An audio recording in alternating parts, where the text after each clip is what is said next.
Mama tuh tahu, mama tuh tahu banget kamu bisa. Apakah betul? Mama tuh tahu banget. Betul. Kan karena balik lagi yang tadi ya, banyak faktor. Jadi secara kapasitas IQ-nya, terus misalnya di lingkungannya gimana, faktor dari guru. Belajar ini adalah suatu proses yang penting. Belajar itu kan nggak cuma serta-merta kita belajar matematika, belajar IPA, belajar IPS, belajar bahasa gitu. Tapi gimana kita juga belajar tentang kehidupan. Itu kan juga judulnya belajar ya Kak. Gitu. Nah, itu yang memang harus ditanamkan dari kecil. Oh iya, belajar tuh artinya kita mendapatkan atau memperoleh informasi baru gitu. Kamu jadinya malahan scrolling ataupun main game, ya berarti ada konsekuensi. Misalnya handphonenya hanya diberikan waktu belajar dan sisanya ditahan selama misalnya 3 hari. Nah udah itu mah kesepakatan. Jadi kalau saya lebih ngajarin bertanggung jawab sama konsekuensi aja. Nah, sebelum soal pendampingan, kita juga bisa menciptakan lingkungan. Maksudnya dalam arti lingkungan belajar, ya belajar tuh ya memang ada kursi, ada meja gitu ya, nggak sambil tiduran, nggak sambil di kasur gitu ya. Terus juga hindarin kayak misalkan di ruang tamu, anak bisa fokus gitu selama 1 jam, nah itu juga nggak baik gitu ya. Tapi misalkan dalam waktu 15 menit, kita istirahat dulu, minum dulu, atau misalkan boleh suruh keliling sana hari dulu, atau turun tangga.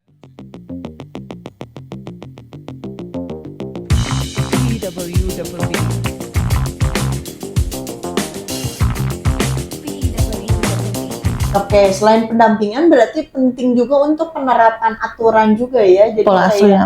Pola asuhnya, jadi kayak aturan.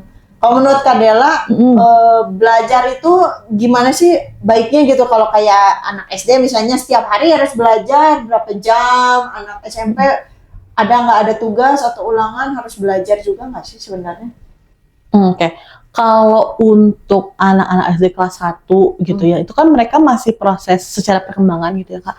Masih proses untuk bagaimana sih dia tuh beradaptasi di lingkungan yang lebih formal, dalam artian lebih banyak belajarnya nih. Nah itu kan kalau kayak gitu, dari proses adaptasi itu kita juga nggak bisa langsung memaksa kamu harus belajar sehari 2 jam, 3 jam gitu ya. Nah itu kan kalau proses yang dipaksakan seperti itu, malah nanti takutnya anak malah tidak menganggap proses belajar tidak menyenangkan, stres, tidak ada motivasi gitu. Nah pada saat kayak gitu kan berarti orang tua perlu menyesuaikan. Oh iya berarti ini mah harus pelan-pelan. Iya makanya kalau anak SD yang baru awal-awal nggak bisa terus ditekan pembelajarannya gitu. Jadi harus dilihat lagi sih, kayak kita aja sih kalau kata saya mah balik lagi kayak ditekan kita harus belajar 3 jam dan kita tuh kayak anak SD itu kan belum mengenal buat apa sih dia tuh belajar buat apa sih. Saya mah masih pengen main karena tugas itu kan banyaknya ya balance antara main, belajar, mengembangkan diri, motorik dan segala macam kan.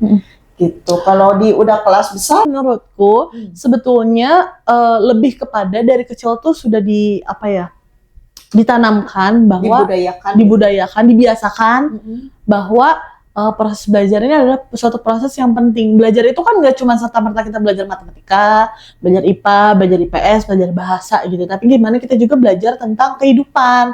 Itu kan juga judulnya belajar ya Kak. Gitu. Nah, itu yang memang harus ditanamkan dari kecil. Oh iya, belajar tuh artinya kita mendapatkan atau memperoleh informasi baru. Gitu kan.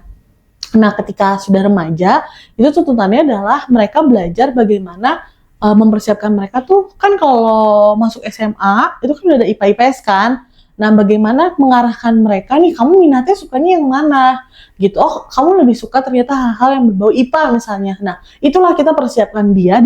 Kita bisa bantu mereka mendampingi karena melihat dari faktor yang mereka suka gitu. Jadi menanamkan bahwa ya proses belajar itu penting untuk kamu ke depannya loh gitu. Ini ke depannya kamu akan memasuki SMA nih. SMA tuh akan ada pemilihan. Jadi kita tuh lebih kepada menginformasikan atau mengedukasikan anak tuh proses belajar tuh bukan memberikan dampak sekarang, tapi mempersiapkan kamu untuk kedepannya, untuk mengajarkan mereka tuh mengambil keputusan dan juga proses mandiri itu sendiri kan nanti makin lama makin besar peran orang tua akan semakin minim kan, karena mereka sudah menentukan jalan dan minatnya masing-masing. Atau kalau minimal mah tanggung jawab dengan tugas dan ulangan dan semua PR lah ya. Jadi kalau memang hari itu ada tugas PR ya harus dikerjakan, atau misalnya tugasnya masih minggu depan mencicil gitu ya, jadi diajarin untuk nggak langsung yang SKS karena hasilnya nggak akan sebagus kalau kamu mencicil dengan info yang lengkap kayak gitu sih. Jadi lebih menanamkan nilai-nilai bahwa belajar itu nggak harus yang buka buku, baca buku, iya gitu. Oke, jadi penting juga untuk punya jadwal belajar ya. Jadi kayak ya dibiasakan kayak punya aturan di rumah bahwa setiap hari jam 6 sampai jam 7 atau jam 6 sampai setengah 8 tuh kamu tidak boleh bebas handphone misalnya. Jadi entah misalnya dia nonton bersama ataupun mengerjakan tugas gitu-gitu ya. Jadi ada jadwal lah ya. Dan itu tuh disepakati bersama baiknya. Jadi jangan kalau apalagi udah remaja tuh, udah pokoknya mama papa nggak mau tahu kamu harus jam segini nggak ada handphone. Ya entah kamu baca buku, baca komik, baca webtoon, buka di YouTube nonton barengan gitu-gitu tuh. Jangan gitu sih menurut saya. Perlu didiskusikan bersama-sama. Bagaimana membedakan anak yang memang malas belajar atau sedang kelelahan atau dia kesulitan untuk memahami pelajaran? Oke, kalau berangkat dari anak yang mengalami kesulitan atau kelelahan, kita bisa lihat lagi jadwal dia dalam seminggu itu dia habis ngapain aja sih gitu kan. Kalau misalkan ternyata dalam jadwal seminggu itu dia ternyata lesnya tuh hampir setiap hari, terus lagi jadwalnya ulangan, terus lagi jadwalnya PR, berarti kan kemungkinan itu dia ya memang lagi kelelahan secara fisik aja gitu ya, udah jam tidur berkurang, mungkin kan dia belajar sampai tengah malam, pagi dia harus sekolah lagi dan harus belajar lagi gitu ya, itu kan berarti artinya ya performa dia dalam minggu itu menurun gitu ya, misalkan menurun karena ya itu dilatar belakangi dalam seminggu kemarin dia lagi banyak aktivitas gitu ya, lagi mungkin dia lagi kegiatan sekolahnya lagi banyak kegiatan fisik gitu, atau lagi ada perlombaan atau apalah gitu ya. Nah itu yang mungkin performanya di dalam minggu ini menjadi lebih menurun gitu dibandingkan biasanya. Capek banget gitu ya.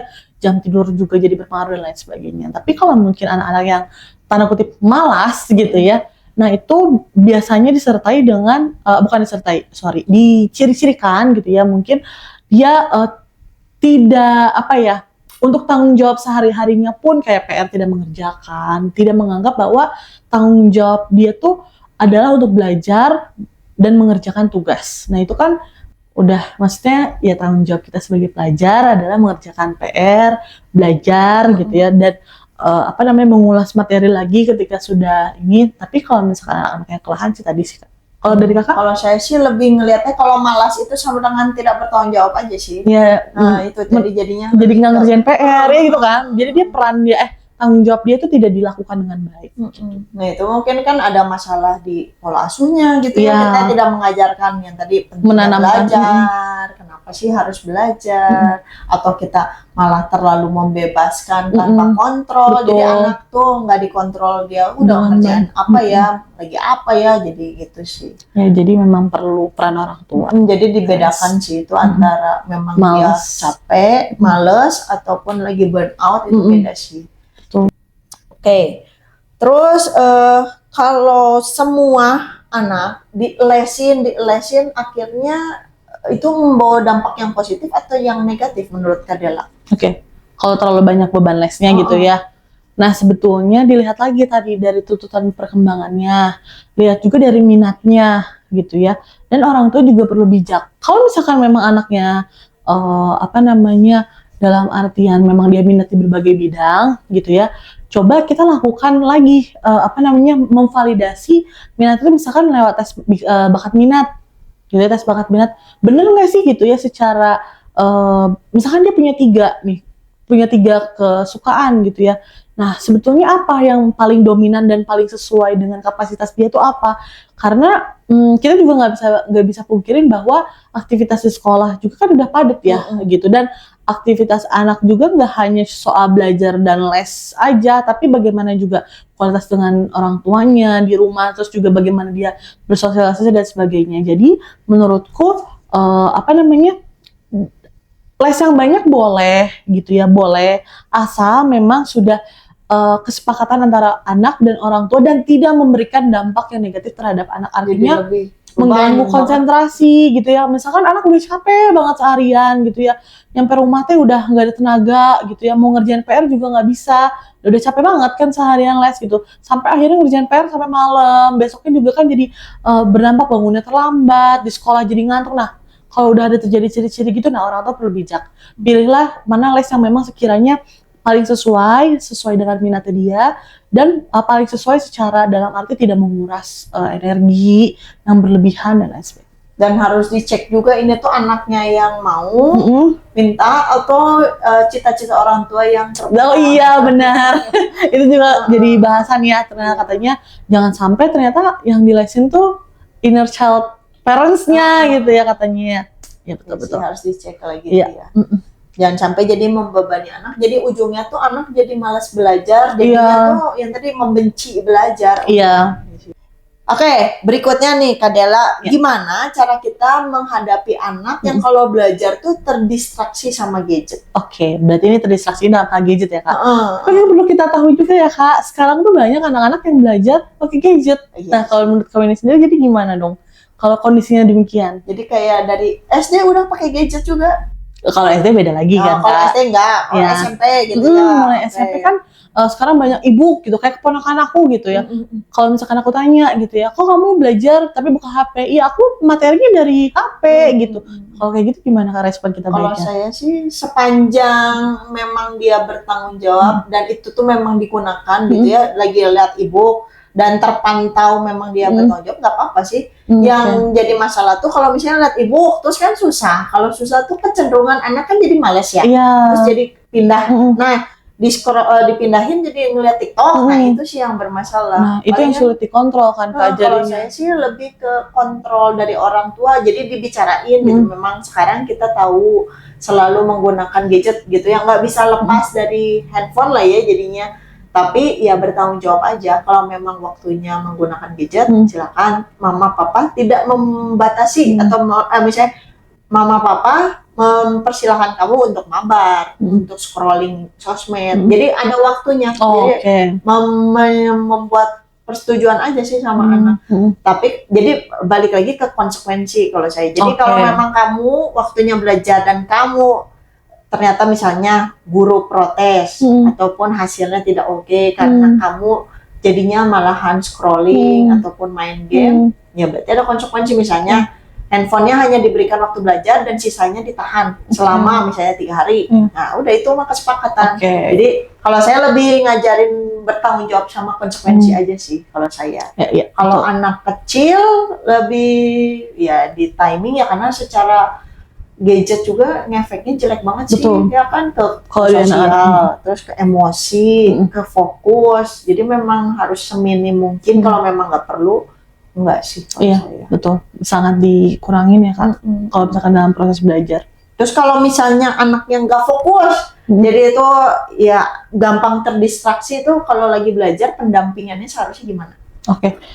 Nah, sebelum soal pendampingan, kita juga bisa menciptakan lingkungan. Maksudnya dalam arti lingkungan belajar, ya belajar tuh ya memang ada kursi, ada meja gitu ya, nggak sambil tiduran, nggak sambil di kasur gitu ya. Terus juga hindarin kayak misalkan di ruang tamu yang dari dimana lalu lalang anggota keluarga lainnya. Ya gitu. Pokoknya nggak kondusif gitu ya. Iya, atau misalkan kalau misalkan ya tapi kan rumah saya kecil gitu ya, nggak ada ruangan khusus, ya nggak apa-apa, misalkan di pojokan, khusus di pojokan ini yang jauh dari jangkauan yang lain gitu. Kan sekarang banyak ya, maksudnya kursi dan meja yang portable yang bisa dibawa kemana-mana kecil gitu ya. Ya udah cari pojokan yang memang jauh, nggak ada mainan anak-anak itu sendiri. Gitu. Itu lingkungan juga memang sangat penting untuk diciptakan. Ya memang benar nih, anak juga akan belajar. Oh iya, sekarang tuh saya berada di lingkungan itu karena oh iya saya tuh harus belajar gitu. Dikondisikan. Terus kayak alat tulis juga dikondisikan, jangan semua ada di situ ya. Iya betul. Itu kan menambah masalah ya, tangan nggak bisa diem. Terus misalnya mungkin si TV juga ya. Jadi kalau memang waktunya anak lagi belajar ya anggota rumahnya mendukung juga. Betul. Bicara dikurangin. Volume suara gitu kan. Iya. Karena memang kalau anak yang lebih kecil ya ataupun anak yang udah remaja juga kalau dikondisikan sebenarnya bisa aja sih. Iya. Tinggal kerelaan Iya. aja orang tua ya. Selama kalau dari lingkungan itu sendiri, nggak cuma dari lingkungan, tapi orang tua jangan juga untuk anak-anak yang kelas kecil, tadi kita sepakat bilang kelas kecil ya, 1 jam tuh nggak ada istirahatnya gitu ya, berharap anak bisa fokus gitu selama 1 jam. Nah itu juga nggak baik gitu ya. Tapi misalkan dalam waktu 15 menit kita istirahat dulu, minum dulu, atau misalkan boleh suruh keliling sana iya, lari dulu, iya, iya. gitu. Anak bergerak dulu, nanti kembali lagi gitu. Berarti di pendampingan perlu jeda itu harus tahu jeda ya. Betul, jeda. Oh kira-kira anaknya udah mulai gelisah gitu ya, pantatnya udah kayak ada paku gitu ya. Nah itu mulai kita boleh kasih dia istirahat, suruh lari-lari dulu gitu. Oke. Nah, selanjutnya apa yang bisa orang tua lakukan ketika dia lihat pendampingannya udah oke, sudah dikondisikan, gaya belajar sudah dikenali, pokoknya sudah oke lah semua yang orang tua lakukan, tapi kok tiba-tiba anaknya nilainya turun ya gitu. Nah, ini berarti sebelumnya anaknya good nih. Good. Nilainya terus turun tiba-tiba nih. Iya, turun. Nah, itu dia. Kita harus perlu melihat juga. Karena apalagi soal di usia remaja misalnya gitu ya. Karena kan biasanya banyak terjadi problema-problema percintaan. Betul sekali, parents itu yang biasanya banyak mempengaruhi emosi mereka. Terus juga mereka sensitif ya gitu ya. Remaja tuh jadi mungkin itu yang melatar belakangi mereka jadi malas belajar gitu kan, kita nggak ada yang tahu ya gitu. Berarti ya kenali dulu kenapa. Betul, kenali dulu sejauh ini dia lagi kenapa ya, apakah dia lagi punya pacar atau misalkan dia lagi ada masalah sama temennya. Remaja nggak cuma soal pacar gitu, tapi sama temennya, apa misalkan dia lagi jadi dimusuhin sama suatu kelas, misalnya kayak gitu. Nah itu dia, makanya keterbukaan antara orang tua dan anak itu sangat penting, karena kita bisa jadi nge-track gitu ya, anak ini tuh ada masalah di bagian mana nih gitu. Jadi atau mungkin pas lagi persiapan ujian nih, bentar lagi mau pada ujian, anak-anak lebih banyak main handphonenya daripada ya itu juga betul. Itu ya harus dicek. Jadi memang harus banyak cek sih. Betul. Cek lagi ya orang tua ya. Semangat. Oke. Apa dampak membandingkan anak dan saudara atau sepupu pada diri anak? Nilai belajar, gaya belajar, cara belajar. Kan biasanya suka gini, lihat itu saudara kamu mah belajar teh diem, duduk, kamu bisa diem. Ya kita tahu gitu rasanya dibandingin tuh kan nggak enak ya. Anak pun akan merasa demikian gitu. Dia akan jadinya, aduh kenapa ya, padahal ya mama juga tahu gitu. Mama papa tuh tahu kalau aku tuh memang jelek di matematika, kenapa harus dibandingin ya gitu ya. Kan itu akan rasa-rasa jadi dia insecure. Jadi dia tadinya mungkin dia akan optimal di pelajaran-pelajaran lain, jadi tapi karena tidak dihargain atas usaha yang dilakukan, ya itu dia jadi nggak semangat, betul. Jadi merasa dirinya tuh rendah gitu ya, loh kok kayak gitu ya, padahal kan dia tahu gitu kapasitas aku untuk matematika ya memang demikian gitu, yang memang nilai aku ya 60 aja gitu, susah gitu untuk dia. Nah itu sih yang memang perlu diperhatikan sama orang tua. Ya kadang tuh orang tua mikirnya tuh itu loh cara saya nyemangatin, cuma itu cara yang nggak tepat sih ya. Iya betul. Jangan dibanding apapun lah pokoknya, jangan. Iya karena kan sesederhana mungkin kalau kita berperilaku demikian atau mengatakan hal demikian, nggak semua anak bisa menerima hal yang sama gitu ya. Mungkin ada yang mungkin bisa jadi yang kata Kak Windy, dia jadi bersemangat, tapi kan kita nggak ada yang tahu hati orang secara mendalam bagaimana dia merespon sesuatu. Jadi lebih baik dihindarin, lebih baik kita memberikan kata-kata yang positif, mengapresiasi usahanya dia, menerima gitu. Anak apa ya dengan mengusahakan yang terbaik sesuai kemampuannya dan ya karakternya gitu ya. Betul. Oke, ini pertanyaan terakhir nih Kak Dela. Di tengah tuntutan akademik yang semakin tinggi, gimana cara orang tua untuk bisa tetap jadi support system terbaik anak? Oke, betul. Bener ya, tuntutan akademik sekarang tinggi ya. Tinggi banget. Kelas 1 aja udah ngajar apa gitu materinya. Kayaknya dulu kelas 1 aku belum belajar itu gitu ya. Betul. Tentunya yang pertama banget yang harus dilakukan orang tua adalah sikap adaptif. Gitu, dalam artian, dengan kondisi sekarang nih gitu ya, tuntutannya akan semakin tinggi, kita nggak boleh membandingkan gitu ya. Balik lagi, nggak boleh bandingin kualitas sekarang dengan kualitas pendidikan orang tuanya gitu ya, misalkan ya, dulu mama kelas 1 kayak gini doang mah bisa, kok kamu aja gak bisa gitu ya. Nah itu maksudnya sikap adaptif dalam artian menerima tuntutan itu dulu gitu ya, tuntutan itu. Nah dalam artian setelah itu barulah kita memberikan dukungan kepada anak. Oke, sekarang tuntutannya tinggi nih, berarti oke, kamu juga nggak bisa nih misalkan dalam matematika. Oke, kita akan lesinin di situ ya gitu ya. Oke, mama bantu, mama fasilitasin gitu ya, mama papanya fasilitasin untuk dilesin gitu ya, misalkan dilesin matematika. Nah setelah itu ya tetap bantu di rumahnya juga, berikan latihan soal gitu ya, atau misalkan di challenge anaknya gitu. Tapi mungkin lebih ke yang dia bisa mungkin ya, kalau Iya. ya kalau dia nggak bisa tuh kayaknya udah terlalu pressure juga Iya. udah nggak bisa. Iya, challenge-nya yang Iya, lebih ke yang dia bisa. Dan yang biasa dia kuasain gitu kan. Jadi setidaknya dia memiliki nilai plus di pelajaran apa gitu. Dan tetap disemangatin aja ya. Iya. Dan tetap diterima sih kalau kata saya. Udah tuntutannya tinggi, anaknya memang mampunya cuma segitu ya udah nggak apa-apa. Kamu masih punya kemampuan yang lain. Betul. Nah, kita ya di gitu situ ya. Tapi tetap difasilitasin. sama di misalnya kayak tadi tuh di maaf matematika. Maaf, kami benci kamu enggak deh. Jadi kalau misalnya kayak di pelajaran yang dia nggak bisa, tetap kamu keluarin kemampuan sesuai yang kamu punya. Misalnya kalau memang 70 ya 70. Jadi jangan nggak bisa terus menyerah. Jadi anak juga belajar untuk tetap, kalau susah tuh dia tetap daya tahannya gitu ya. Betul. Lebih ke situ sih kalau kata saya. Oke, gitu aja podcastnya. Semoga dengan podcast ini bisa memberikan gitu ya orang tua pengalaman ataupun pengetahuan baru gimana sih cara mendampingi anak yang tepat sesuai dengan karakter anaknya, kompetensi anaknya, kemampuan anaknya, dan bisa tetap menumbuhkan rasa cinta akan belajar. Betul. Karena belajar itu benar-benar penting banget untuk kelangsungan hidup kita ya. Dan gimana caranya juga tadi orang tua bisa mengajarkan menetapkan target. Jadi anak tuh tahu juga apa sih yang harus dia capai gitu. Jadi semangat untuk menanamkan bagaimana mencintai belajar dan semangat mendampingi anak-anak kita belajar sesuai dengan anaknya yang karakternya gimana. Betul. Gitu ya. Oke, it's now or never. Dadah. Dadah.